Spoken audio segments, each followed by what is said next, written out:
Welcome to the Eclectic Gamers Podcast. Today is Sunday, July 16th. It's episode 39. I'm Tony. And I'm Dennis.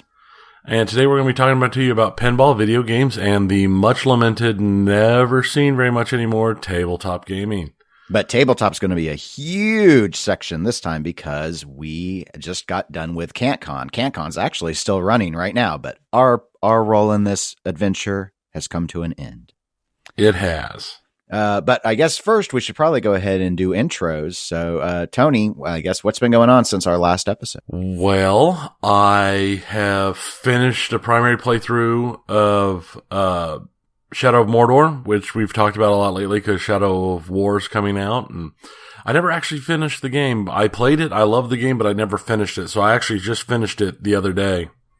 And I'm starting on some of the DLC. And other than that, I haven't been doing a whole lot, actually. Yeah, I never played the DLC for Shadow of Mordor. I just did the main game. I've I did a little bit more of Dishonored 2, but not enough. I didn't even get through another chapter, so not enough to talk about. Been playing around with some of the shmups I got on the Steam sale. Shmup. So, yep.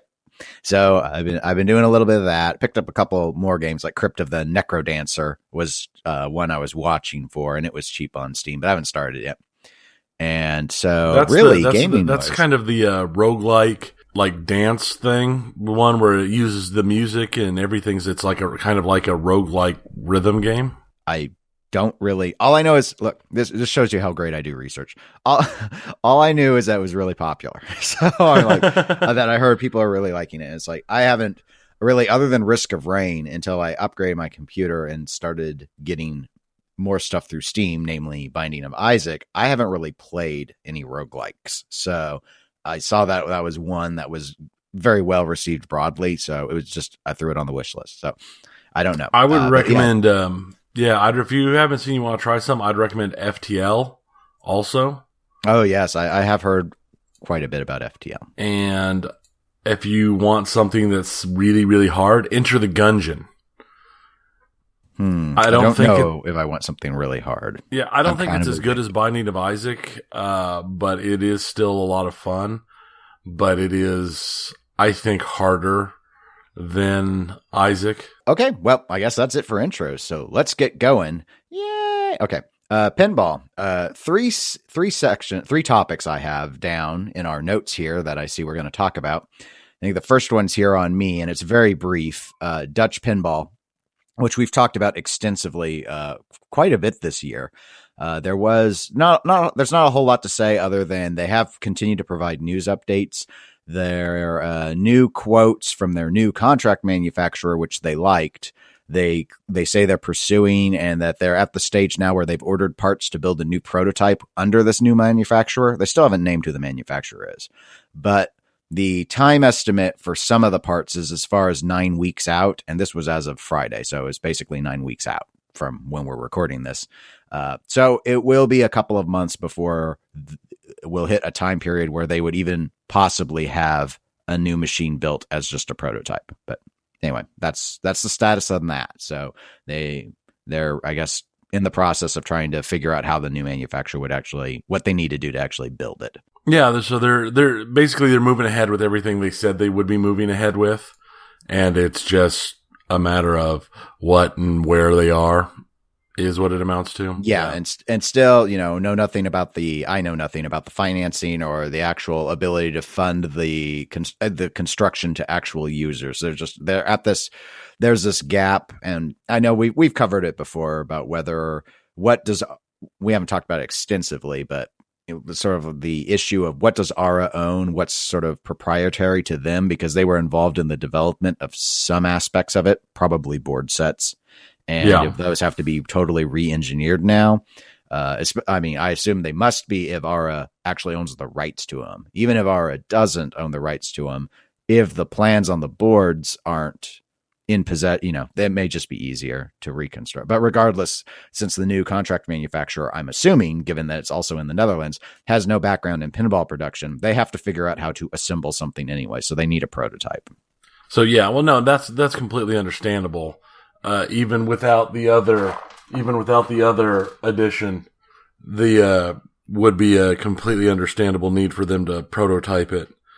We'll just have to see how things end up going. And we'll have hope. That's all we can do is have hope. We'll continue to monitor the situation. But anyway, so that's progressing. So let's jump over to the second pinball topic, which is Star Wars. We talked about Star Wars when it was announced, but there's finally been gameplay. So thanks out to Dead Flip, as usual, got the first gameplay glimpse on July 5th. And we will have a link in the show notes to the YouTube archive of that Twitch feed that he had showing the footage. So it's a couple hours long. So if you want to see how the game was playing at that point, a lot of people have actually been able to get their hands on it because I believe it was at actually two different pinball shows since then. But yeah, things have really moved fast. I heard that, actually read on Facebook that the Pizza West location that KC Pin services in our area in Kansas City just put in the Star Wars at that location, which had the tournament yesterday. But Tony and I had to go to our 20th chose to go to our 20th year anniversary high school reunion, since we both went to the same high school and graduated the same year. And that was during the tournament. So we had to miss the tournament. And it would have been hard to make the tournament anyway, because we were still at KantCon when the tournament was starting. So basically, the tournament was out. We didn't leave KantCon until... our last game finished up a quarter till 5, and the tournament starts at 5, and there's no way I could have gotten over to Shawnee from Overland Park in that time period. So, I don't have to throw the reunion under the bus. That day was booked. Yesterday was a mess. I'm amazed we're awake and recording this, but. Well, especially because by the time I got home last night, and then I talked to the wife for a while because she didn't go with us, and then I went to sleep, and then something woke me up at like just before 4 a.m, and I could never go back to sleep. So I got like 3.5 or 4 hours of sleep last night. So I know I got up about 6. It wasn't too bad for me. But anyway, unfortunately, they had Star Wars in the tournament, but unfortunately, we weren't there, so we didn't get to play it. I had someone tell me they found it interesting, and I haven't been able to follow up with them yet. What does interesting mean? I have no idea. Well, they did complain that their hand hurt from having to smack that button to attack the TIE fighter. So I assume interesting meant it looks really interesting, but they didn't want it to inflict pain. I think we might have to tell them to smack the button a little less hard. That might be the solution. I don't know. But anyway, so our knowledge of the machine was from the Dead Flip stream. I know there's been a code update since then. But Tony, did you get a chance to see any of the footage? I watched a gameplay of it. I probably watched 15 to 20 minutes maybe of the footage. I utterly failed, and I didn't watch any of it. I meant to. It was on my list of things to do, but I've been so busy with other things that I completely forgot about it until I sat down and started going through our episode notes today, and it's like, I was supposed to watch that. Oh, well. Anyway, it was, interesting's not a bad word for it. The sound package coupled with the light effects, and this was a pro model. I thought it looked really good. The integration. I don't know what the sound effect was on the pop bumpers. I know I speculated that it should be things like lightsaber crackles. I don't think they went with that. Had a really cool spinner sound though, kind of not like a Star Warsy sound. It was more, I believe, what I think of as an old school spinner sound. But anyway, it just, the whole audio package sounded great. The light show looked good. The screen integration, I think, is a step up from what we've seen with Aerosmith and Batman, which obviously were early forays into the technology for Stern Pinball. Lots of clips from the show. The rules, though. The rules, from what I saw, give me way more of a almost overwhelming Game of Thrones vibe. Because you choose a character when you start, kind of like choose your house. But now it's choose your Luke. Or any other of the characters you can choose from. And then it seems based off of the character you choose also determines like what missions are available, and there are missions to choose also. So it seems very complicated. And that was sort of my issue with Game of Thrones is I never really understood how to play it. In a home environment, I think Game of Thrones would be a great game. But on location, it was always like, okay, well, I guess I'm supposed to play House Martell because Adaballs or something. Or here are two other sort of lesser alt options that maybe make more sense since I'm not a very good player. I don't know yet enough about Star Wars to be able to say, do we know, like, is there one character which, oh yeah, well, this is the character you need to do if you want to blow this machine up. And the only way to get on the high scoreboard will be to blow the machine up. But it's definitely got more of that RPG-esque style to it, like Game of Thrones has with that choice option. And I don't know what the different characters bring you other than the different missions. So that was an interesting feature. The video mode, as we kind of attested to a little bit ago, is just they have that action button that so many of the Sterns have in the middle of the lock bar. It seems just to be, I heard it compared to like using the gun in Jurassic Park, where the raptors will sometimes come across on that Daddy East game and you have to grab the gun handle and you try and pull off shoot all the shots. raptors. Yeah. That this is sort of akin to that, but you're just trying to blow up as many TIE fighters as possible. So it's a video mode, but other than just having to be really quick, it's not like a weird, like twitch to avoid obstacles while driving your car on the DMD. So as far as video modes go, I like that style better, where it's really just spam and not, oh yeah, you actually have to like play asteroids on your DMD sort of thing and lose because you don't know how to do it. So I saw that in the footage also. See, my only issue is with those things is I'm one of those players who I don't always notice that's up there until it's too late. And then in my haste to try and grab it, I drain. That's just my poor play style. And that's why I'll have to ask, but from what I remember seeing, that is not, I don't think the ball's still in play like Jurassic Park. So I'm not sure. The guy who sent us that message yesterday, wasn't sure that was the best analogy, because this is actually, you activate video mode. There's an insert for it. Oh. And I believe the ball is not in play. It actually operates like a traditional video mode, except the nature of the video mode is akin to one of, blasting the stormtroopers in Daddy East Star Wars or blasting the Velociraptor. But in those two instances, those still had the ball in play. But in this case, I believe the ball is actually locked. So it's more like a traditional video mode, but with the skill required of a while ball is in play video mode. Right. Well, okay. I think otherwise you're going to have to get used to using your chin, just like using photon torpedoes during Star Trek. That's what all the good players use instantly is they'll trap up on both flippers and then they use their chin. Uh-huh. That's what I've heard. That would be why I'm a failure. I slammed my chin too hard and it was sore and it made me sad. But we're not here to talk about my chin. So I saw that. I think the bonus is too high from what I did see of the game. It wasn't like Batman 66, which was just totally ridiculous high levels of bonus, but it seemed, and they may have already toned it down some, but it did seem like the game was just way too bonus heavy. And I know that's a balance. I'm trying to think of my games. I guess the only game I really have that's really heavy in bonus is probably Firepower, but I don't know. Superman's kind of like that. My newer games though are not bonus heavy games. And so it's always weird for me to see I have a little more trouble. I don't like bonus games as much, I would say overall, because I don't have a sense as to how much bonus I actually have. So if you're trying to figure out if you have enough to win or not, if you don't know it well enough, you don't know. And in some games like Ghostbusters, it's, that bonus is just huge. So yeah. Well, they've toned that down in Ghostbusters. Bonus isn't as big of a thing as it was originally in Ghostbusters.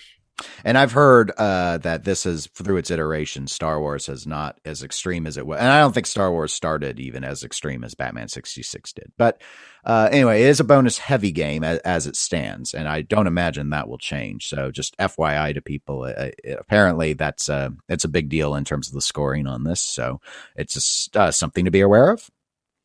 But that's really all I had to say on it. It looked really cool. I want to try it. I'll have a chance to now. Obviously, like everyone else, I'm curious about how the premium will play. It's got that hyper ramp. I think that's going to look really cool. I'm not sure that's going to change the gameplay very much. I wonder if the ball lock mechanism and stuff with the Death Star works a little bit differently with the break open Death Star. But I can see why some people might look at this Pro and think, wow, it looks pretty stripped down. I thought it integrated really well, but the only real toy on there is your non-moving Death Star, and then there's the little jiggly TIE fighter, which is kind of like the jiggly Vengeance on Star Trek, except obviously much, much smaller.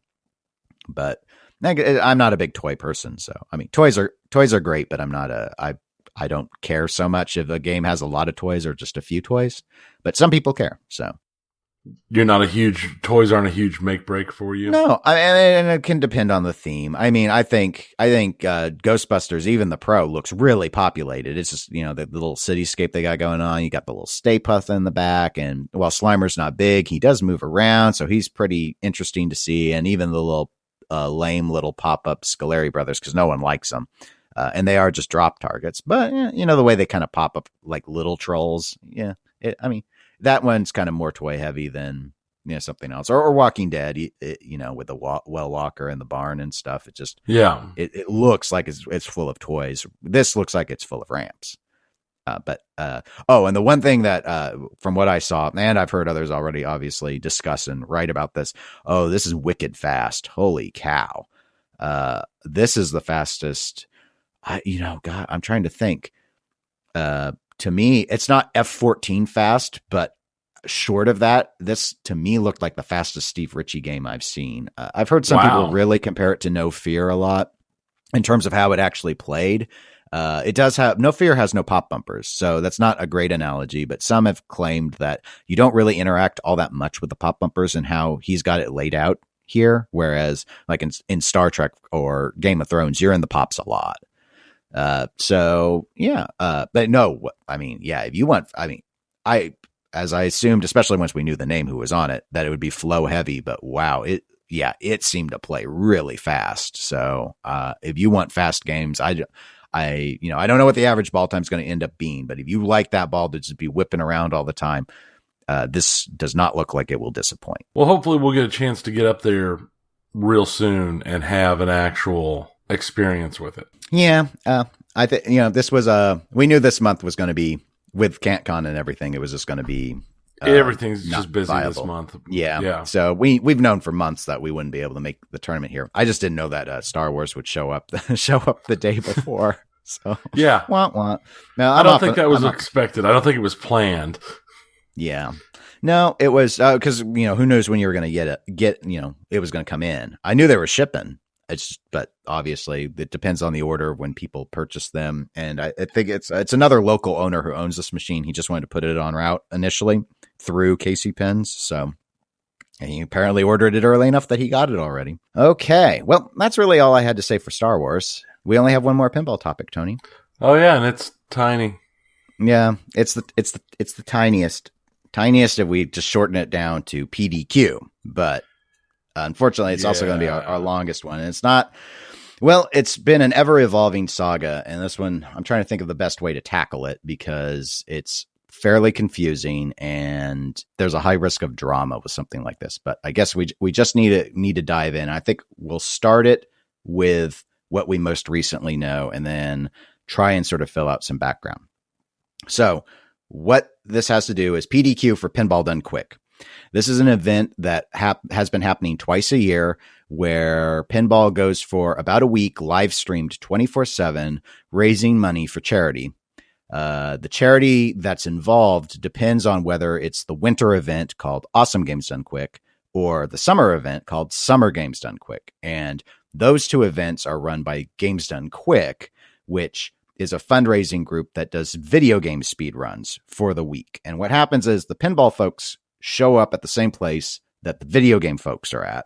And there are two streams that are running simultaneously, one on pinball and one on video games. So what's happened is there was an announcement yesterday, July 15th, 2017, that the people who donated to Pinball Done Quick, and there were several ways you could contribute, but this was for actually submitting what I would consider a true donation, which would put you for a drawing to win a new Stern Pro pinball machine. That Pinball Done Quick, any of the contributions that came in through that, they are all getting refunded. So anyone who donated is getting that donation refunded back to them. And the reason that they're doing that is because there is a conflict between the official rules for the sweepstakes that they listed involving that pinball machine and the planned approach on how they were going to do the drawing. And what they told people was that planned approach. Those two items did not agree. I have a link to that announcement on Facebook in the show notes, because I received an email because I did donate during the Pinball Done Quick stream, and but they have announced it in a public, and it's the same message, so anyone can go and read it. It's a public post. Does that make sense so far? Yeah, basically they were setting it up one way and they announced it one way, but when they were actually going through and doing it, they were not following their own rules and causing minor issues. Yeah, it's sort of the story, and I didn't know that this refund thing and the cancellation of the drawing was going to happen until just a few hours ago. So I was having to plan this segment to be quite a bit different because there was a lot of confusion still out there. Basically, the scenario with Pinball Done Quick, and it's kind of the Pinball EDU is the nonprofit that is coordinating Pinball Done Quick. The charity that in this current one, the one with the drawing canceled with Summer's Games Done Quick, was Doctors Without Borders, which I think most people are familiar with. So if you were to go to the Games Done Quick stream, the video game stream, and donate, it went right to Doctors Without Borders. You got a donation receipt. You were put into a sweepstakes automatically, depending on the volume of money. And the payment went right to MFSF is the acronym for Doctors Done Quick, because it's actually a French phrase, and I always mispronounce it. So I'm just going to say MSF for Doctors Without Borders at this point. If you donated for MSF, on the pinball stream, you got a receipt that you donated to Pinball EDU, and they would take the funds and ultimately transfer them to MSF. And I remember that from Awesome Games Done Quick, which was for the Prevent Cancer Foundation. But because I donated during that stream also, because I donated on both sides, because I like to encourage the pinball stream, because I think it's a really good idea. I really like the idea of approaching pinball from a speedrunning thing. And also, as we've talked about extensively on this podcast, I think that video gamers in particular are highly susceptible for indoctrination into pinball. So it makes sense to try and expose them to pinball. So I really like the idea. I really do. But the twofold problem here was, one, how let me reverse the order. We've talked about number 2, which is the nature of the sweepstakes. The initial issue, which caught my attention, was regarding the amount of money that was actually going to MSF. And this was, I guess you could probably categorize it more as a issue with how they were describing the donation process. So on the stream, all the various hosts, they had all sorts of hosts, a lot of pinball Twitch personalities doing it. And the MooBot, the automated kind of tool that is going on in the Twitch stream, constantly reminding people, here's how you can contribute, here's what's going on, all that sort of stuff. All of the branding, all of the messaging, the Twitter stuff, it all would say, all donations, all subscriptions, all Twitch bits, which are a form of kind of currency, that this was all going to MSF. The problem was that it wasn't really all going to MSF. Ultimately, the net amount was going to MSF, but there was one expense associated with this project, and that was the Stern Pro pinball machine. That wasn't donated. They were going to have to buy that. So while the Twitch subscriptions and Twitch bits were going 100% to MSF, the donation amount to enter into the sweepstakes was going to be sent to MSF less the cost of a Stern Pro machine. So roughly $5,000. So that was a source of confusion. And given the branding on it, when I had donated, I had thought, all of my money was going to go to MSF. And when I found out it wasn't, I was kind of annoyed, because I thought everything they were saying had indicated to me that it was 100% going to them. And so others had raised this point publicly, And that's how that's when I found out that was the case. So I asked for a refund. Before the Pinball Done Quick people said anything, I submitted a refund request through PayPal, and I said I didn't think it was represented accurately, and I would rather have my $25 back so I can redonate it or do what I want to do. I only gave them $25, and because it went to the Pinball EDU when I did the donation, I sent the rest of the money I was giving to MSF through the Games Done Quick stream because I knew for sure then. So I was already red flagged on it. It was just, I was just like, that's not what I wanted to sign up for. So, and they had agreed that was going to go forward, and that was pending process before this latest announcement.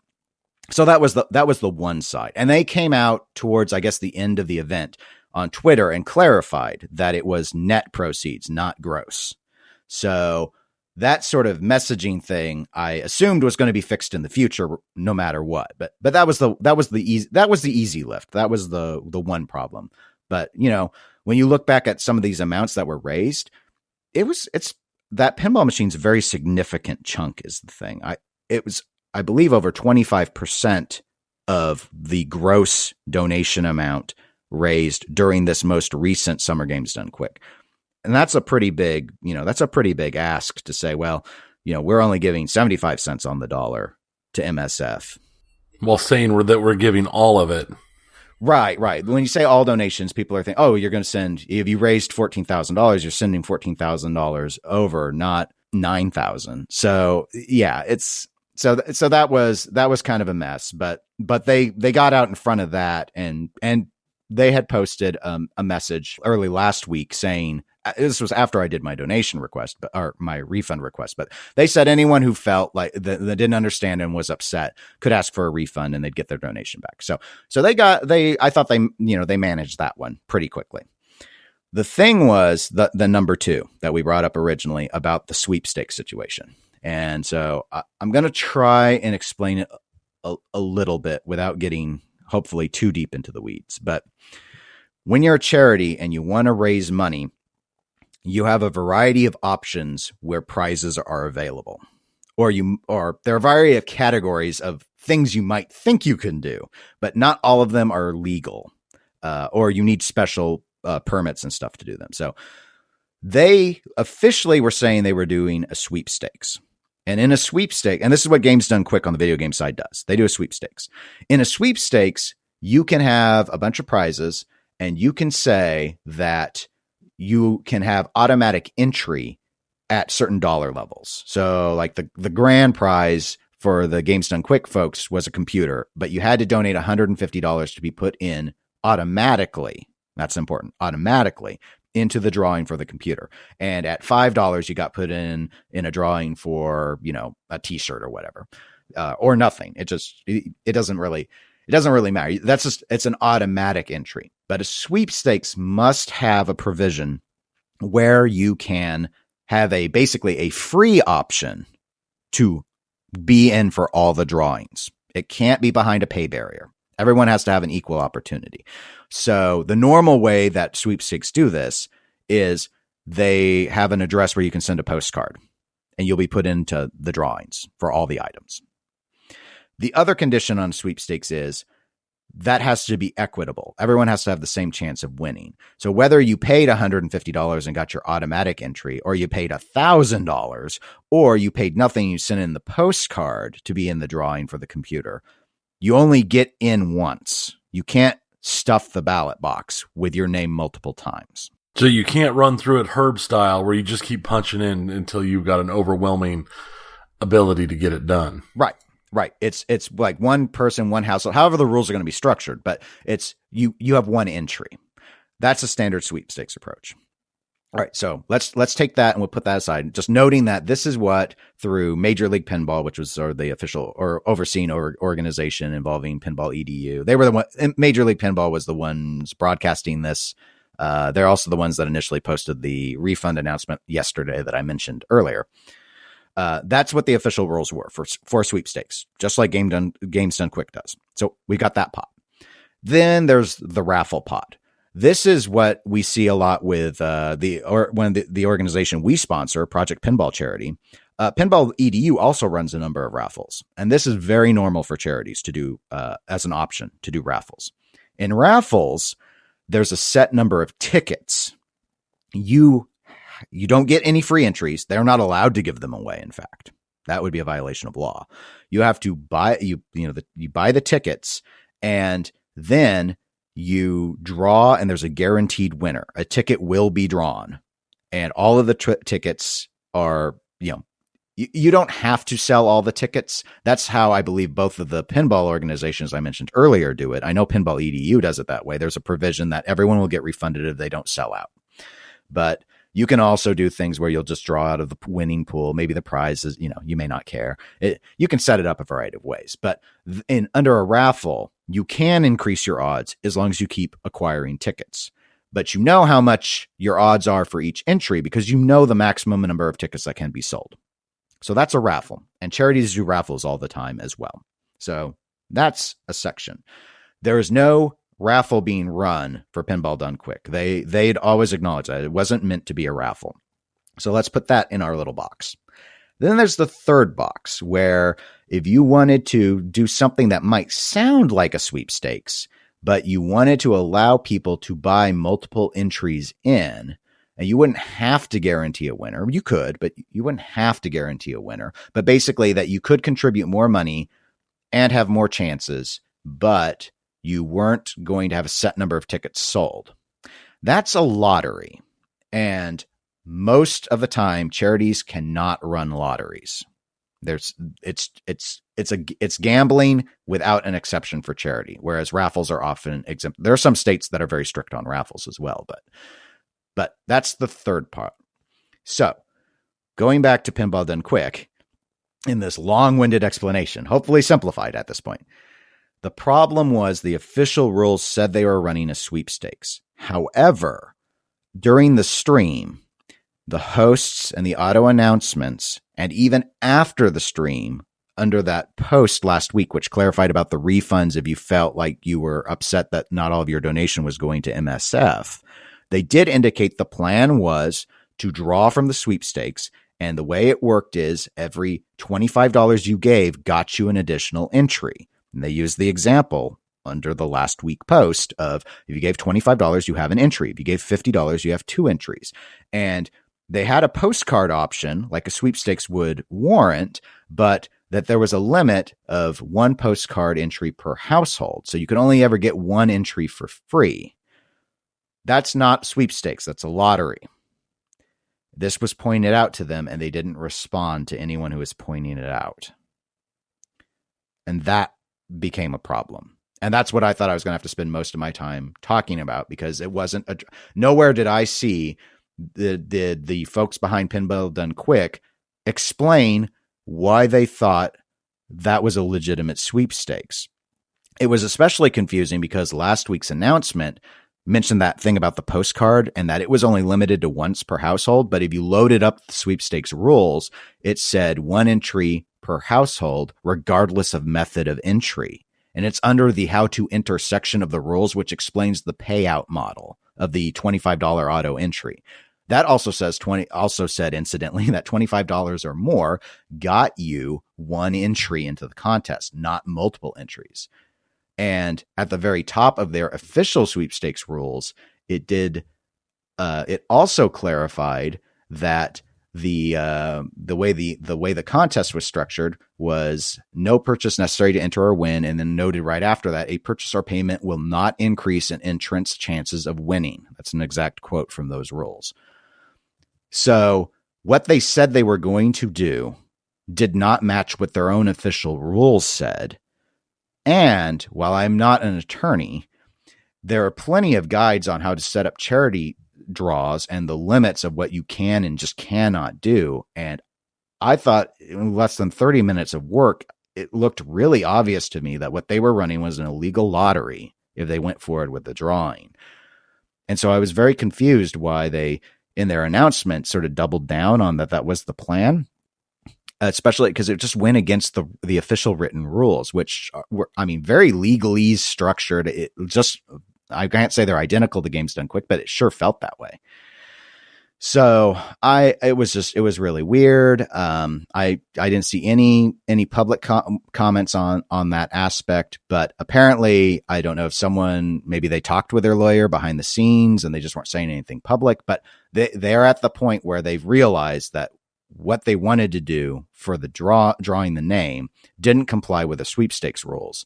And so that's why they've explained that they're refunding everyone who donated, which was a sizable amount of money. And they've provided a link that you'll be able to access in our link to their explanation, where you can go and donate direct to MSF, kind of through them in a way, so that if you want to, when you get that money back, if you want to push it right back out and give it to the charity, you can. And they're providing a tool for that.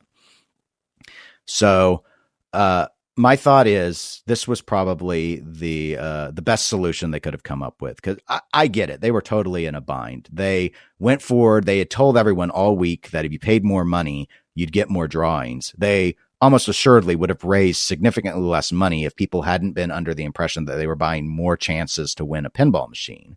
But if they went forward with that, they could have put themselves in a lot of legal jeopardy, which could have put Pinball EDU, which was going to run the drawing, at a lot of risk of liability for having violated the law regarding charities and lotteries. So I think this really was the only course of action they could do. Yeah, I think that's what it sounds like, is that this whole retraction is their best position for the situation they painted themselves into. I mean, they painted themselves into a corner. They laid out the rules. They provided the rules. The rules were sound like they were very clear for what they were supposed to be. And then they just ran things like they're used to running things, with seeing as they do raffles all the time. And then they were stuck because they'd already violated their own rules. So everything they'd done up to that point was wrong. And this is the only way to keep them from having that, legal issue and having the ability for people to bring up suits or anything else against them because of violation. Yeah, I think it was the only sane course of action. And I mean, this didn't affect the subscriptions and the Twitch bits. They still gave, I think their estimate was $2,200 over. So they still were able to send on, or Twitch to send on directly to MSF a set number of money. So, there was still some, I'm sure it was, I imagine, devastating for them to have to go back and cancel out this. Basically, I think they had $6,000 that were going to go on to Doctors Without Borders, based off of what they reported. And that would have been, I guess, the net amount post drawing. But so it's unfortunate to have spent, coordinate that 24/7 thing for a whole week. And then all you did was push on $2,200. That's kind of lame. Yeah, that's kind of, that is kind of an issue. And I mean, it seems like I don't think that there was anything where this seems to have been an intentional thing. I just, normally when you see something like this, it is the games are donated that are being given away. Thus, everything can go to the charity. And since that wasn't ever made clear, and then running things completely against the rules, yeah, they were in a point they had to do something. They had to. Yeah. Now, I don't know if there are any repercussions for AGDQ's Pinball Done Quick earlier this year, and then the Summer Games Done Quick corresponding Pinball Done Quick from 2016, which had the drawings under these lottery-esque styles, even though they should have been done as sweepstakes. I have no idea if there's any, if they were contacted or anything's involved with that. My own interest was about the most immediate one. But I know, because someone had indicated, who was kind of bringing this to light in these public discussions, which surprisingly have not, to my knowledge, been going on the pinball forums. Has mostly been going on social media. One individual had indicated that they had contacted the charity Pinball EDU twice, back with the last summer and back when AGDQ was going on, about their concerns with the sweepstakes actually being run as a lottery, and action wasn't taken then. So, I don't know why it wasn't. It definitely, again, I'm not giving legal advice. I'm not an attorney, but all the charity guides said this, that I looked at, said this was a complete clear violation of how you can do a sweepstakes. And so I'm a little surprised that it wasn't taken seriously sooner. I'm hoping that they're able to pivot, get this fixed, and be able to move forward in a way that's going to be legally compliant. Because as I noted before, I really think this is a good idea for increasing pinball exposure and using pinball to do some good. The one other thing I did want to say before we move away from the topic, however, is, again, in these discussions on social media, there were just a couple, but there were a couple of instances where I saw people coming in and commenting who were pretty annoyed or angry that this was being brought to light. And that was being brought to light in a way that they thought was embarrassing to the organization, or it just maybe overly rude. I don't know. In a way, I get it. No one, I mean, it's in a lot of ways, it's pinball. A lot of people know each other in this hobby. And so there's going to be this defensiveness when you feel like your friend's getting attacked. And I know in some of my own posts, because I was pretty public with some of my concerns, I felt I needed to be, otherwise I'd be the one standing on the sidelines, not having done something when I thought something wrong was going on. I tried to be polite, but direct about these things. But the bottom line is that you're not helping anything when you get defensive and you're in the wrong like this. I don't really know any other way to phrase it. Had this gone forward, and then the New York Attorney General's office got involved, which had oversight over that sweepstakes, as I understood it from the official rules, the fines and penalties. I mean, that's the sort of stuff that could destroy a charity like Pinball EDU. It's better to get it fixed and right and move forward, even if it's a little embarrassing, than it is to operate illicitly and possibly face destruction. So it's, this stuff is to try and help the hobby out. When people point these things out, they're not trying to be mean. They're trying to get it right, because as this becomes more and more of a popular thing, more and more eyes are going to notice this stuff. And you can't just shrug your head and say, oh, well, quit being internet lawyers. You guys, I don't really care about the legal stuff. We need to focus in and just, just keep doing good work. It's like, no, you got to do, it's great that you're doing good work, but you got to do it right. There are rules. Pinball doesn't get to be exempt from the rules just because you want it to be. And good intentions don't matter. The bottom line to always remember is ignorance of the law is no excuse. So it doesn't matter if you have a good reason. The AG's office isn't going to care. They're just going to say, you ran an illegal lottery and we must break you.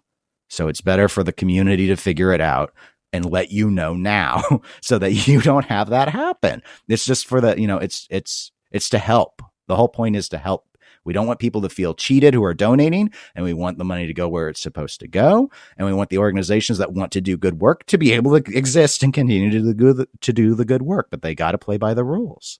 That's all it ever, for me at least, it's all it ever was about.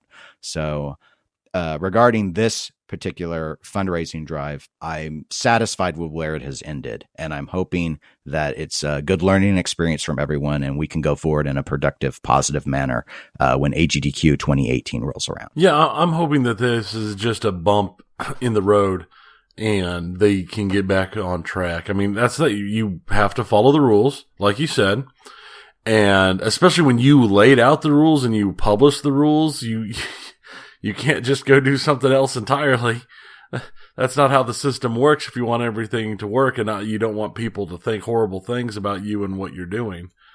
But I think the causes are good. I really like the addition of pinball at the Games Done Quick, and I like the extra view that it brings to the hobby, and the more people it brings into the hobby. I think it's a wonderful thing. I want to see them continue. I just want to see them make sure that they're doing things exactly how they laid out and said that they're doing things. And I would like to see them actually get any sweepstakes giveaways or anything like that they're doing be donated, so they are actually giving the charity 100% of what they say they're giving the charity. Or if they're not going to do it, at least they have to be sure to say, well, we'll give the charity everything we have left after we buy the prizes. That needs to be made very clear. Right. And my sense is they understand that at this point. I have no idea what sort of changes they're going to do. I could offer up a whole lot. I won't here, but I mean, if they ever want to reach out, they have our email address. I emailed them about this before all the public announcements happened, and they didn't respond to that. They've been responding publicly, so I'm not surprised. But I'll make myself available. If they want suggestions, they might not want to talk to me for a little while as it is, but it needed the changes needed to happen. They have happened. So let's just hope that's enough to get things right and productive. We want it to be productive. We want to see those dollar amounts grow that they can generate. I mean, there's no way they're going to match what GDQ is generating on the video game side, but pinball can make a significant difference. So I want to see it progress. Okay, that's it for pinball. We're done. We're done. So yes, we short got little topic. Games. We got video games now. We only really have one video game topic, and that's Overwatch's edition of Doomfist. I have talked way too much, so I want you to please tell us about Doomfist. Doomfist, who they've hinted at for a long time, who almost everything, all the little animated shorts and everything has almost always revolved around Doomfist in some way. From the very first one, where they were seeing Doomfist Fist, to the in games when you're stealing or protecting Doomfist Fist, all that stuff, and it's finally here. Doomfist is here, and he's not voiced by Terry Crews, so I'm a bit sad about that. I'm sad about that too. Only because I wanted him to use like a whole bunch of Old Spice commercial lines. Yeah, he used to do the web ones. That's basically what I wanted at the same time. I was very happy with the abilities he does have. He seems to be a very interesting and different style of hero because he's got a lot of mobility, which is really good for somebody who's a primary melee striker. But I'll start out with just a quick rundown of his abilities. His first ability is he's got a hand cannon, which lets him fire a short-range burst from the knuckles of his fist. And it's got an automatic slow regeneration, so there's no reload to it. Pew, pew. He's got a seismic slam where he leaps forward and smashes into the ground, knocking nearby enemies towards him, so you can pull people in. He's got the Shoryuken, so he can do a big ol' uppercut and jump up high in the air, which I seem to have seen more often used as literally just for mobility reasons to get higher in the air. He's got the Rocket Punch, which everybody with the big fist needs a Rocket Punch. Yep. And he charges it up and it shoots him forward, and you can hit enemies and knock them flying, or use it in combination with the uppercut to get you into some really weird places and jump over stuff and do some high mobility stuff. He generates some of his own personal defensive shields, and his ultimate is a thing where he leaps up into the sky and then falls to the targets and then falls to the ground and causes a bunch of damage. I don't play on the PTR. I've not played him yet. I've watched a lot of videos of him being played, including some very fun, silly videos, but I have to say that I think he'll be an interesting addition to the Overwatch cast. Like a lot of the new people, until we really see what the meta is going to break down into, I don't know how huge he's going to be. I don't know if it's going to turn into like Anna, when Anna came out and suddenly all the meta is rotated around Anna, and Anna was the meta. Everything was based around Anna for the meta. And then when Sombra came out, not so much. So I think it's going to be definitely interesting to see where they go from here. And unlike Anna unlike Anna or Orisa, with Doomfist, they released an animation short at his announcement, and we didn't have to do some horrible Sombra freaking long-winded ARG thing to... Oh, yeah. Yeah, that one was a bit much. Yeah, that was a bit over. And for people who are not huge fans of Tracer, like me, you'll like the Doomfist video. It's fun. Mm-hmm. Yep. Do you have any thoughts on if and what ways he might impact meta? My initial inclination, I've watched some footage of him. I also have not played him yet, is he seems, obviously he's up close, so he's going to be weaker towards against most ranged characters. He seems pretty, because of his defensive shields, pretty good on, if you wanted to use him in a somewhat defensive fashion, protecting the back line. And I think he melts Winston pretty well. So I think this might have a good potential, even though you might think you just add to it, to actually shake up the dive comp, which dive comp seems to be high level meta at this point. Everyone's running Winston and doing the dive comp. And I'd like to see that change up, because I actually, as someone who's typically playing support, I hate dive comp because they just get into the back line and just tear it all up. And so it's almost like who dives in first and is more successful first is what the dive comp meta is to me. So I think he might shake up the dive comp meta. I don't think he's so much. I don't think he'll destroy it. And in a way he can complement it. Because he himself can dive in. But I think it might actually result in some people going, you know what? Let's not run dive comp. They're using Doomfist in a defensive fashion. Let's maybe go and use some Reinhardts again and do maybe more of a shield approach. But that's my speculation initially. Yeah, I could see that. I definitely think there's going to be some adjustments to the dive comp because of it. My only real question is, he's an offense hero, and who are you going to pull out? I mean, what out of your comp? I mean, are you going to pull out a Genji or Reaper or somebody? I mean, who's he going to take the place of in the standard comps? And I think that's going to be the question, because it's going to be about utility and who you use. I mean, things are a bit more flexible than they were, because like back during the triple tank metas, there was pretty much like 2 builds and that was it. Yeah. I don't think he's going to box us in. I don't think he narrows options. I think he may widen them some. I think it's probably going to be more map specific. And Sombra's listed as an offensive hero also, isn't she?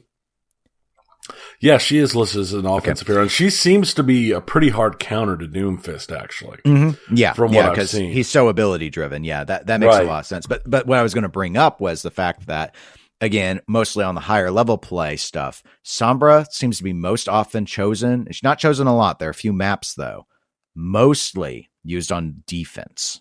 That she's used on the defensive team. She may be an offensive character, but she can operate. Some people think she should be reclassed as support because she can hack health kits and replace a healer if it's a map where the big health kits are around, where you're going to bottleneck and such. But given that sort of thing, I could maybe see Doomfist as, okay, yeah, on defense, maybe you say, you know what, I don't need, they're doing a dive, they're not running a Pharah, I don't need a soldier, I'll use Doomfist instead. Because he can jump back to the back line and protect them from the dive and then jump back. He's so mobile. He could then go back and get back and front is pretty close together on the defensive teams on some maps.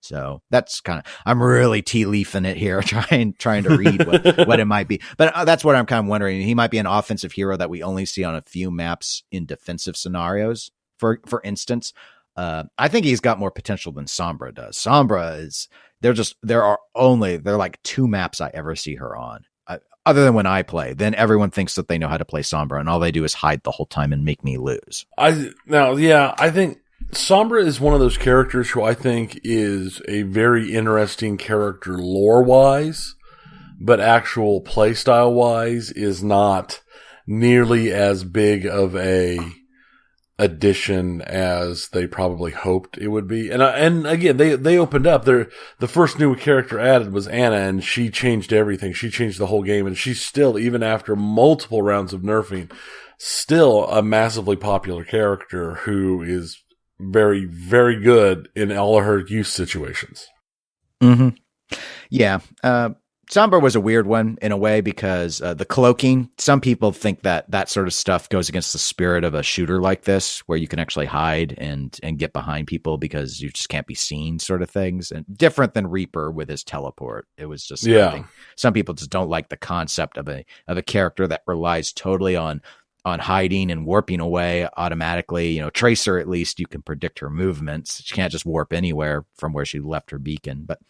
But anyway, I'm looking forward to seeing him in action. I know for like 3 weeks I won't ever be able to choose him because whoever's first in the game is always going to choose Doomfist. But yeah, I'll get a chance eventually. Same was with Sombra, and I got a chance eventually. Well, eventually, I mean, I was the same way with Orisa. I can't remember how long it took before I finally got a chance to. I think actually the first time I got Orisa was when I was playing a random game, and it popped up, and I died like 37 seconds later. I didn't have as hard of a time being able to get Orisa because no one wants to play tank. So, yeah, that's my theory. I like playing tank sometimes. Yeah, I like it all right. Okay, that was it for video games. So now we go into our tabletop segment, which is all about KantCon 2017. We went on Friday and Saturday, as we noted earlier. KantCon's actually still going on as we're recording it, but recording this. But we were able to play 4 games. These games play long, folks. So we played 2 on Friday and 2 on Saturday, and I thought it might be best to just go through them chronologically. The first game we went and played was a miniatures game, and I believe it was just called World War II. Yeah, it was just it was kind of a homebrew using bits from this system and that system, kind of set up to be very quick, easy. It was very much designed to be a con game where you play at a con with a large number of people, so it was designed to be very easy to understand, not super deep, and let you go through the game pretty quickly and easily. And it was a lot of fun. Part of the now we should point out here that some of our stuff, our games this year was pretty much nothing really planned out. Because last year when we went, the online signups, nobody used the online signups, so everything had available spots. So last year we just went and could have done whatever. So this year we didn't use the online signup, and everybody did the online signup. So it was a little harder to get into some of the stuff we'd hoped to get into. And this was one of those situations where we got into this miniatures game. And what the game was set up for was it was 2 sides, the Axis and the Allies, because it's World War II. And what you were doing was you were playing in towards the end of the war. I'm trying to remember I don't remember the exact operation it was, but what it amounted to was the Germans were fleeing back across the Rhine. And as the game went on, more Germans and more Germans and more Germans and more Germans would come onto the map, and their whole goal was to get all the way across the map and over the bridges and to safety, while the Allied players kept getting more people as they funneled in with the whole purpose of taking out as many Germans as possible and closing down the gap so they didn't escape. And I ended up being Allies, and Dennis ended up being on the Axis. So we were enemies from the beginning. Yeah, it was. I had a lot of fun. This is the first time I ever played a miniatures game, and it was made very easy to understand. So we'd lose a vehicle, I'd get a new vehicle that would be randomly assigned based off of a die roll. Movement speed and attack and all that was defined based off of the vehicle you had. So what you could do every turn was very straightforward. The summaries were really, really good. And the concept was simple, but it, of course, as long as this was, this is like a conference table freaking map. So, it was huge. It was huge, wide at that. It got to the point when there was stuff in the middle. We were pacing around the table to get to all our miniatures on both sides of the table and everywhere. Yeah, my legs got really sore. I was like, what sort of game is this? I'm sore. But yeah, no, it was really neat. And the sort of GM running it explained. Yeah, it was Bob Roby was the GM, and it was called The Great Escape. And yeah, it was a custom system. Okay. I have links to all the games in the show notes from KantCon except this one because of its I didn't find a website because of its homebrew nature. But anyway, yeah, it was really neat. And I guess technically my side barely won. Called it a technical victory because you only had to get like every vehicle we got across was the equivalent of 3 German vehicles that were destroyed. So yeah, we got across enough to, I think we got across 8. Yeah, we got across 8, which was and we lost 23 vehicles. So they were worth 24. And we went all the way until 1, which was the hard cutoff time. And then it was a straight 4-hour run. Because who knows, in 5 more minutes, we might have lost more. We might have been down to like 27 vehicles. We had a terrible start. And it was just, it was a start mess. real bad. And the Allies were getting some really good rolls there at the beginning. And there were some bad rolls coming up on the German side where all your tanks kept coming into the same place. And there were a couple tanks there just smashing them as soon as they came onto the field. So, you took a lot of damage right at the beginning. Yeah, and it was really hard. The Allies refused to ever go in our artillery range. We only ever got them if they spawned there. Yes, but every time anything that spawned there died, you had so much artillery that it was just a death zone down there. Yeah, so eventually we went from initially trying to do a whole lot of combat to our German strategy became just run, and we would... Generally, if we could cross the boundaries and get into artillery range, other than their long range shooters, we never lost a vehicle once it got into artillery range. There were some that still could be shot at. Okay, there might have been one. There's a baby vehicle. We don't count it. Yeah, it was one of the observers, because it was a very edge of long range shot from out of artillery range into artillery range and took him out. So anyway, that was the first game. And yeah, I liked it because it was sometimes with these games, I spend a great deal of the time not understanding what I'm doing. And that's to be expected. I'm trying a lot. I try a lot of new things when this is my second KantCon, and a lot of the stuff I've done, I've never played before. And I like that, but it was nice that this one, like within 10 minutes, I felt like I fully understood how to do everything. And so I was like, okay, now I need to learn to be better tactical than I was. Of course, sometimes you can be as tactical as you want and your die roll won't save you. So you're just stuck, but that's games. So that was our first Friday game. The second one was in an RPG that I had never played before, called in the Call of Cthulhu, or you can pronounce it several ways. I went and looked it up though, and this is the most common way it's said for the RPG. So I'm going to call it Cthulhu, which is the Lovecraftian world of cosmic horror. For those of you who are fans of such things, he was a pretty popular writer who kind of pioneered cosmic horror as an idea. Tony, had you ever played a Call of Cthulhu game? I've played many Cthulhu games, but not Call of Cthulhu itself. I've played a lot of other Cthulhu-based games. I've played a fairly large amount of Arkham Horror. But this was, I haven't actually just sat down and played this before, so it was a first for me. And so this one, it was really neat because the concept in the Call of Cthulhu gameplay is, in a lot of ways, it feels mechanically pretty similar to how Dungeons and Dragons works, except it's much more about the mystery and the investigation, not about combat. And the idea is to give you a sense of foreboding and dread. And it's a great sign when your GM tells you at the start, understand that, because it was a beginner when they had they were explaining it to us, understand that this is Call of Cthulhu. Chances are everyone will die. You're not supposed to expect to live. It's just a question of how you die. So it's not that it's impossible for you to live. It's just, no, you're not going to live. That's what was said. And it was wonderful. I mean, it was happy. Nobody went insane. There's absolutely no insanity in that game. No characters pooped themselves. That didn't happen either.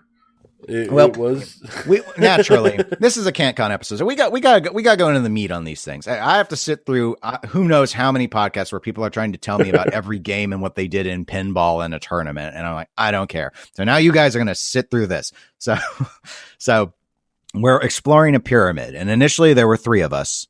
And then a 4th player joined in, which was good because it really helped the dynamic a lot, because we were very limited. Technically, the game could run with 2 people, but no, you definitely wanted as big of a group as you could get, because it helps spread things out. And it's a very, unlike some games where it's like everybody can do a little bit of this and a little bit of that, and you guys can kind of work together, this and that. This one was very much a Bob is a fork. John is a spoon. They do totally different things. This guy's a knife. This guy is a serving platter. Everybody is very locked into one niche that is their primary thing. So when you needed something done with that niche, you really needed that specific person. Yeah. Yeah. It's all very specialist. So the 4-character spread was, we had a language expert who was sort of an anthropologist type. And Tony's role was the archaeologist, which I always handy. Did terribly. I failed like all but one archaeology role, even though my archaeology was amazingly high. You role played him well though, so that was good. he was the rival to some Dr. Jones. He hated Dr. Jones. Yeah, I was the most ridiculous one. I took the dilettante, which I kid you not, his highest stat was in an ability called credit rating. And I never got to do a saving throw versus Visa. So I'm pretty disappointed. That was my biggest disappointment about that game, is I never got to like try and use my charge card to get out of the horror, but that was his specialty. And I had high knowledge of the occult. So I had that going for me. And then the person who joined us a little bit after we started took the role of the ex-soldier. So that was our muscle. And you're going and you're exploring this pyramid, so this crypt essentially. And it's just, we were trapped in it. Yeah, because we went in, and the path to get in, a door shut, and we were trapped inside this necropolis like place. Mm-hmm. And so almost the entire game is just exploration and doing save checks to see if you can figure out stuff, most of which we kept failing. So we're not figuring anything out. We're bumbling along in the tomb, and you have to constantly be making sanity checks, because that's the big addition mechanic that Call of Cthulhu had versus the game platform, which I read about. It wasn't built on Dungeons and Dragons; it was built on a different model. But the sanity thing was the main add-on in the original version, from what I read this morning, because I had to do some background research. And so you constantly are making these sanity throws as you go along and see horrific or scary things. And even when you succeed, you lose sanity. It's just it ticks down less. I failed every sanity throw. which was not great. So there came a point, actually the exact same point, where we encountered something fairly horrific, where Tony's character and my character both lost control of our sanity. Not that we ran out of sanity and were reduced to a drooling slob on the floor, but if you lose too much within a short period of time, you have the chance to basically go temporarily insane. Have a mild psychotic break. Yes. Now mine, because of my roles, was actually a very mild psychotic break, and I got to pull a Breaking Bad and enter a fugue state, in my case fantasizing about pigtails. But Tony's character... I rolled bad in this game, period. Every roll was bad, and when I was rolling for my little psychotic break, it was just about as bad as it could be, because basically what it amounted to is I was locked completely into terror. I no longer saw anything. All I saw around me was monsters. Everything I heard was a monster. I defecated myself, and my only goal was to either attack or run away from all these monsters I saw around me. And seeing as the only people around me were my friends, I threw a lot of stuff, and I attacked some people. Yeah, it definitely was the probably the second funniest part in the game. The funniest part was when the anthropologist was examining a wall and needed Tony's archaeologist to help sweep the debris away, and the debris sweeping roll was so bad that he hit her with the brush and actually did damage to her and blinded her for a couple turns. And so it became the battle brush, because I had a combat brush to a combat brush. But so there was that. My own highlight, I'm going to take the highlight. My highlight of a good thing happening was very early on in it. I actually did a roll. I had no innate ability in understanding archaeology, I think, or it was something. I had a 1% chance. I actually rolled the 1%. And so the GM had to let us progress with my knowledge, which made no sense. Even though I had a 70% chance and I failed it. Yep. Because I failed all those rolls. And so, that saved us having to have some creative shenanigans, figure out how we were going to get further. Because the GM's just kind of like, yeah, you just kind of pulled that out of somewhere and figured it out. And I was like, yeah, it's what Dilettante does. So now the most epic thing was the ending, which went really quick. We never saw a monster. Not once. My character never saw a monster. The way the game kind of ended was our soldier was doing all these rolls. He found a piece of dynamite and he tied it to his knife and embedded it in an area where the monster was going to break through. And so when it did, it blew up the dynamite. That killed Tony's character. Because Tony's character had just come out of his insanity phase and was trailing behind us. It's like, where did everybody go? Explosion. We all took shrapnel damage in the next room because we were still really close to the blast. So that happened to us. And then, in an attempt to get out, our soldier, who had found a battle axe at some point, don't ask, decided he would try and break his way through the slab. And he had this super awesome roll, and he got to, it's totally dark. He actually lands the hit, and then axe shatters, shards embed in his eyes. Doesn't matter. The room we knew from the very beginning was unstable, and the disruption collapsed the roof and killed the rest of us. So that's how Cthulhu ends. Rocks fall, everybody dies. Yes. Yeah. So, but I thought it was really fun. I really liked it. It was it was a lot of fun. Because it was so role play heavy. It was the most voice work I got to do all KantCon. Because it's just not about combat. It's just about this exploration and being that character. And the characters were just so different that it just worked out. So that one was again, it was one, oh, this is open. Let's go ahead and try it out. And I'm glad I got to do that one because it was a lot of fun. I like the whole investigative angle of it. I think I would have liked it more if I'd succeeded a roll here or there sometime. Yeah, probably. But the whole being instead of the normal, like D&D, Pathfinder, this and that, where the investigation is roll. Okay, yeah, you figured out, and then here's all the exposition of what you figured out.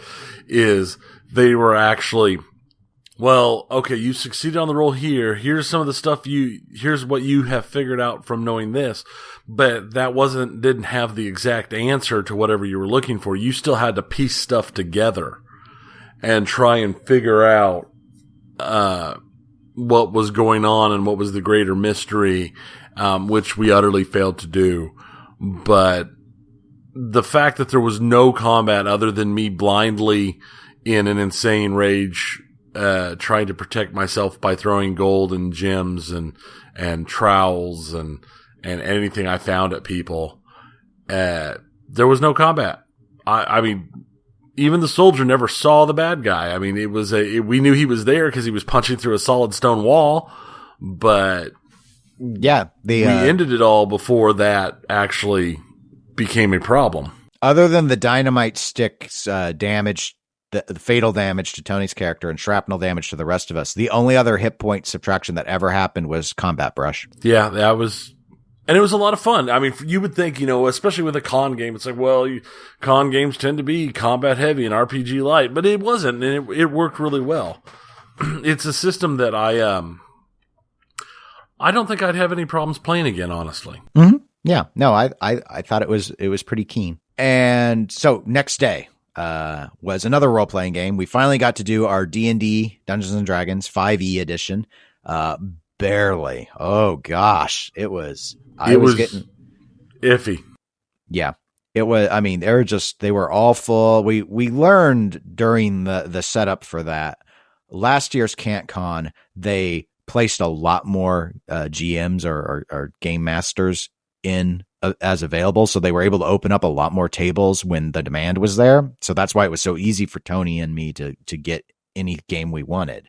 That was not the case this time. It was run by a different person, and they were running a much tighter kind of ship on how many GMs they were going to use. So because of that, everything was pretty much full up. So Tony found a D&D game, which was a 7-player max, and he was able to put us down as players 7 and 8. And one of the other players was there, but had joined a different game. So we actually were able to both get in and do that with a full team of 7. So that worked out, because for those of you that might not recall, Tony and I had characters ready. This was the game. We had characters. We were going to do a D&D game. That was the plan. I pre-made a character the week before, and Tony had his character that he's talked about extensively around last KantCon time from the prior year. So we really wanted to run those characters. Had our backstories all figured out. It was awesome. It was awesome. So, Tony, you want to explain a bit what this campaign was about? Because it was different than last year's. We ran a different set. I didn't like this one as much, actually. It was a little more piecemeal, but it's like a 5-module thing. Right, because what we did was we did a starter because Dennis's character was level 1 and my character was only level 2, so we did a starter adventure. And what it turned into was actually a series of little adventures that it started out with.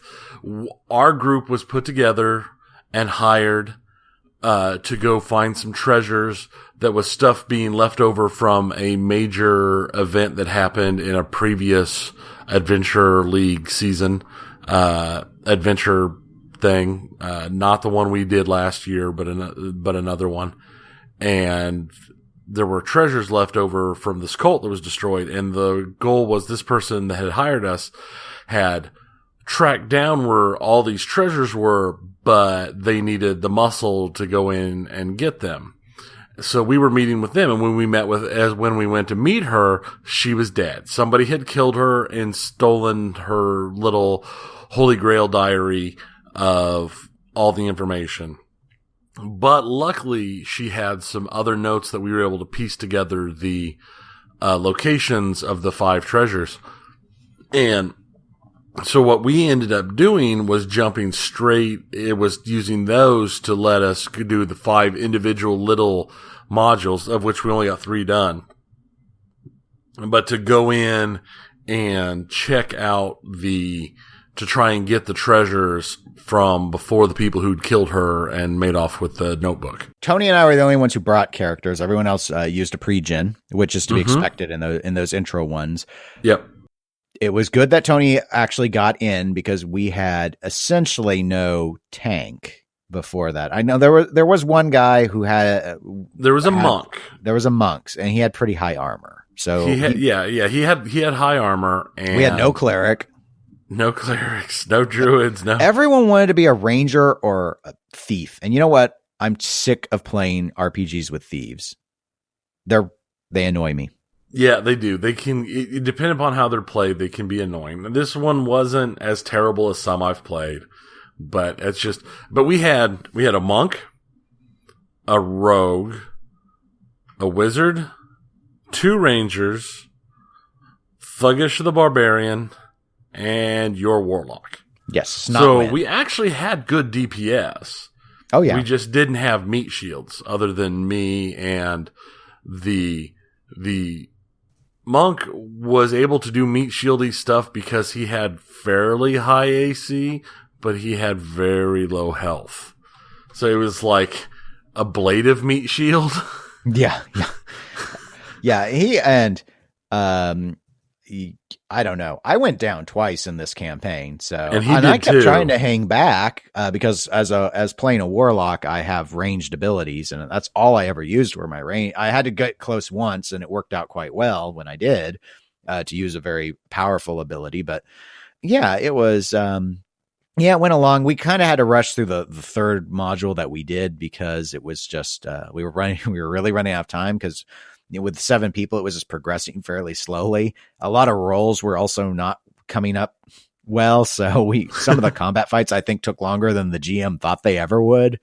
I got enough to get to level 2, and I'll need to allocate out and upgrade Snotwind. I didn't get to roleplay him very much because Snotwind's all geared for me to basically it's an anagram of Winston from Overwatch. So I try and voice him like Winston, but the character is a half orc, hence the stupid name. And he's driven by wanting to be the best warlock that he can be, but he was a hermit. So he has no like street smarts. He's intelligent, but he has no wisdom. So I have this really elaborate kind of style of role play I want to do with him. But this was, as Tony noted, a very combat oriented set of adventures that we went on, and not unusual for a con to be combat oriented. But yeah, there was not a whole lot of role playing going on. And with 7 people, it takes a long time to decide much of anything. It's like ints talking to each other. It takes a long time. Yeah, and that's D&D. I think the sweet spot with D&D is actually 5 characters. Is my personal thought from everything I've played. Is 4 or 5 characters is the sweet spot.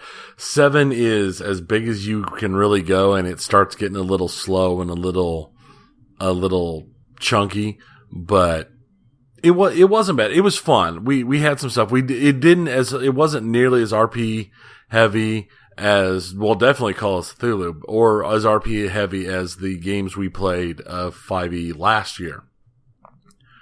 But it wasn't bad. It was fun. I liked how the characters worked out. I'm still keeping the gosh, he's awesome. He's too much fun.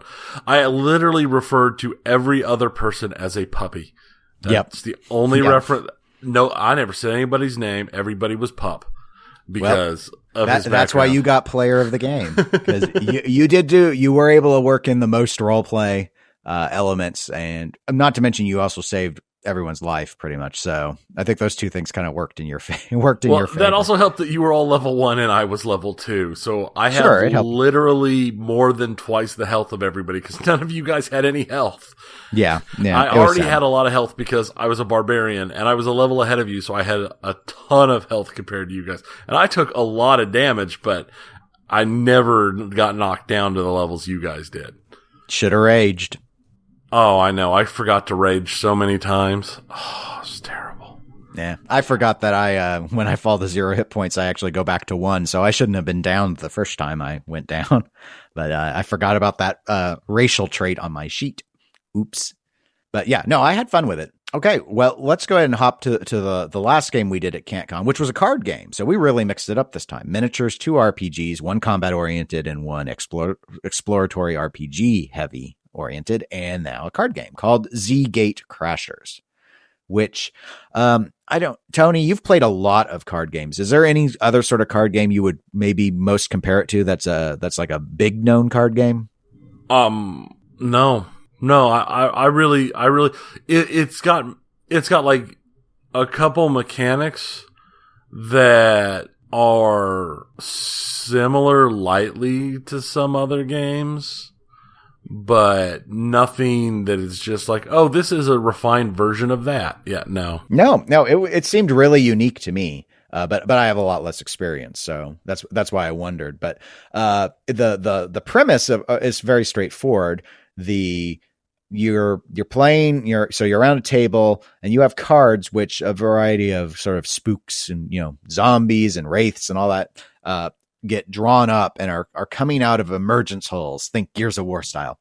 And you're in a way doing a tower defense where you have a gate and you're trying to protect that gate. And you get a variety of weapon cards and bonus cards to start with. And as turns progress, you may acquire more either through purchase or just certain amounts are doled out in terms of weapons as rounds progress. You have a certain amount of life, which is kind of represented in, I believe they call them soul bits. Yeah. You earn more as you damage and defeat enemies. You have less when they serve as hit points. So as your gate takes damage, you have to give those up. You also use them as your currency to make purchases. And you have a certain number of zombies in front of every person's gate. So you have your own sort of, I shouldn't say zombies, just say monsters. But you can also attack the monsters around the other people. You're trying to guard all the gates. So it was a really interesting idea. The weapons had this chaining property. So you'd have certain weapons that you'd need that could only start a chain, and certain weapons that could be in the middle of a chain and continue the chain. And then there were closing chains, and the bonuses worked the same way. So you'd have to try and figure out how you'd want to build out these sort of elaborate attacks. And what those could reach in terms of damage varied. There was a lot of complexity to it. I was afraid I was going to go through the whole game and not understand what I was doing, but the GM did a really good job explaining it. So anytime I had a question, I would just ask and he'd summarize it. Because I needed a few things repeated to me so that I could, once I was playing it, I could see it in action so that I could remember it better, because it sticks with me better visually. And it was brutal. I don't know if the game is always this brutal. It's not like Pandemic, you have no chance of winning. Well, so he even said it was the most brutal, worst card draws he'd ever seen, and he's the guy who made the game. It was a challenge. I'll say that. Because when they put together, based upon the number of players, they put together stacks of the monster cards that each card brings out so many random monsters, and they have they're green, yellow, and orange as you start. The first couple are greens, or the first rounds are greens, then yellows, and then oranges. Well, apparently our greens were normal, and our yellows were nothing but the hardest yellows. And the oranges were nothing but the hardest oranges. So we literally just got smashed with all of the hardest cards.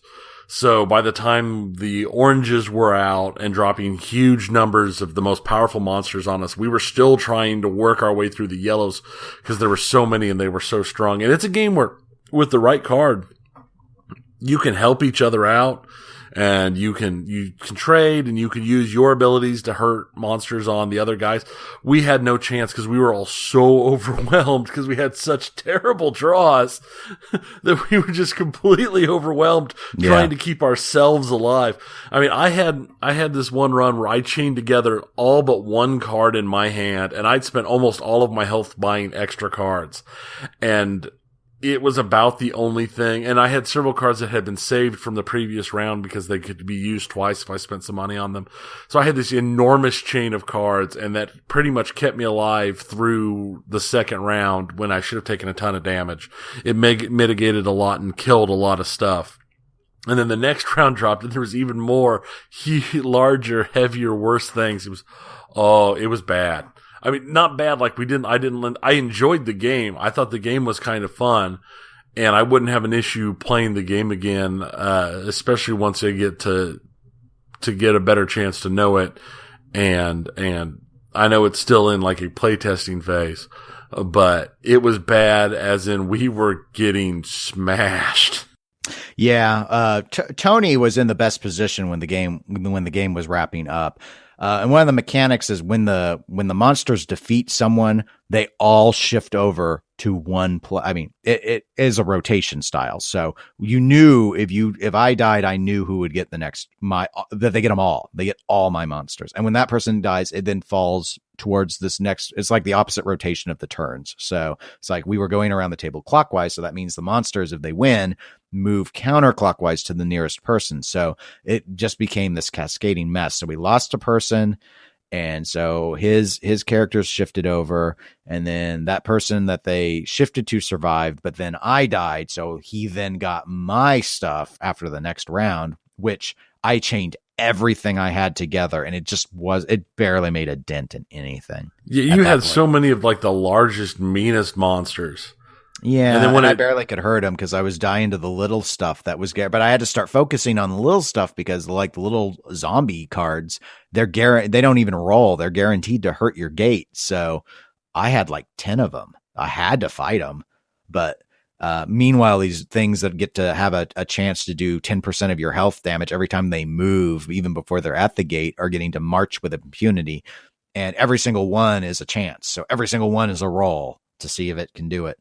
It was brutal. I like the idea of it. I actually think that I'd probably enjoy, I make fun of Pandemic a lot, but I think I'd actually enjoy it in that vein more than I do Pandemic, just because I think it paces better in a way of, in some ways it makes more sense to me. I like the idea of the combat and the trading and stuff.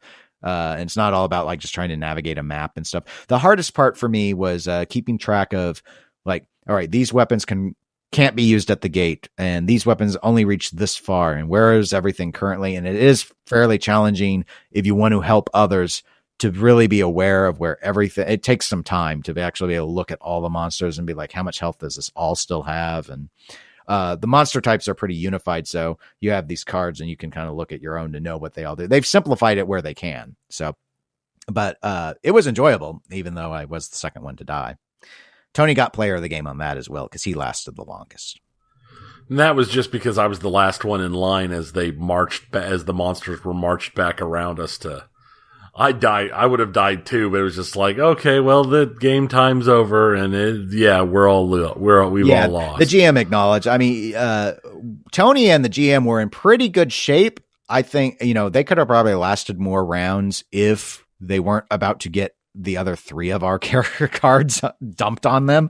But the volume was such that Tony had defensive cards early on that let him have this quite significant health buildup. The GM knew the game the best because I guess he created the game. So he knew how to do the card combos and I traded something, like a weapon over to him, which he made a really effective use of. And he had done a lot of damage to his stuff, but he was going to get my remaining monsters, the first guy who went out's remaining monsters, and the guy who had just then gone out's remaining monsters. And there was just no way he could do enough damage. He was taking so much already because he didn't have really any defenses, that even though he'd start the monster turn with like close to 40 health, he lost over half of it just to his own stuff. So yeah, it was rough. It was real rough.